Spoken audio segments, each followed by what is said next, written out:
Ndugu zangu katika Kristo, tumsifu Yesu Kristo. Karibuni tena kwa dakika 3 za Kwaresma, siku ya pili. Siku ya pili tuone machozi ya toba. Tunapolia machozi na kufanya toba ya kweli toka ndani. Na hapa hebu tuchukue maneno ya Mtakatifu Yohane Chrysostom. Yohane Chrysostom alisema hivi, na nukuu: hakuna kitu chenye nguvu kama mtu anayelia kwa ajili ya dhambi zake. Narudia, hakuna kitu chenye nguvu kama mtu anayelia kwa ajili ya dhambi zake. Na tunukuu maneno ya Zaburi ya 51 aya ya 17: sadaka ya Mungu ni roho iliyopondeka. Sadaka ya Mungu ni roho iliyopondeka. Wapendwa ndugu zangu, toba ya kweli si mazoea ya maneno, bali maumivu ya moyo. Tunaweza tukawa tunasema kwa maneno mengi, nitafanya toba au nimefanya toba, lakini si mazoea ya maneno, ni maumivu ya moyo kwa ajili ya dhambi zangu. Mtakatifu Chrysostom anasema hakuna nguvu kubwa kama machozi ya toba. Kwa nini? Kwa sababu machozi hayo yanatoka katika moyo ulioguswa na neema ya Mwenyezi Mungu. Wakati mwingine mimi na wewe tunaogopa kuhisi huzuni kwa sababu ya dhambi zetu. Tunazipunguza, tunasema dhambi pengine si kubwa, mbona hii ni ya kawaida.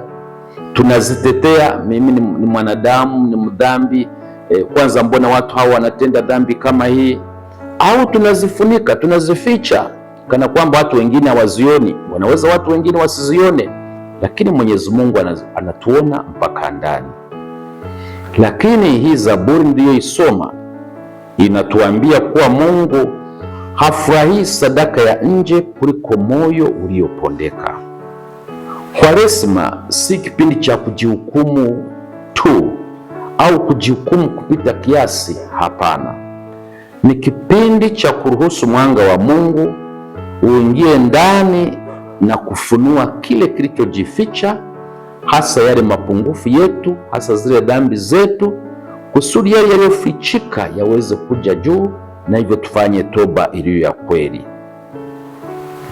Machozi ya toba si udhaifu, ni ishara ya upendo wako kwa Mwenyezi Mungu. Ni dalili kwamba bado tunamjali Mungu. Ebu sikitikia dhambi zako. Ona kwamba kweli umemkosea Mwenyezi Mungu na unataka kurudi kwake. Uwe kama mwana mpotevu ambaye alitapakanya mali yote ya baba yake, akakosa utii kwa baba yake, lakini alipokaa chini akajuta na kulia, akaamua anamrudia Mwenyezi Mungu. Hayo ndiyo machozi ya toba. Tufanye nini siku ya leo ya pili ya Kwaresma yetu? Fanya hivi. Fanya uchunguzi wa dhamiri yako leo kwa utulivu. Ukiwa umetulia vizuri sana na usiwe na haraka.